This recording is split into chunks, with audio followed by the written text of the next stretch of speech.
Vi starter med et af de stærkeste kort, som vi har i det perfekte program.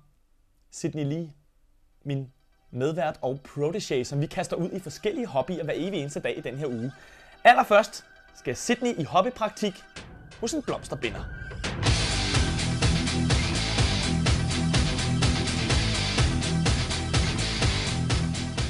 Det er ikke så meget mig med sådan noget flowers her. Jeg er jo mere til arcade-maskiner og professional wrestling og sådan noget, men det ved jeg ikke. Måske hvis de var sorte, kunne der godt være lidt metal over dem, men det skulle godt nok ikke lige min hobby, den her.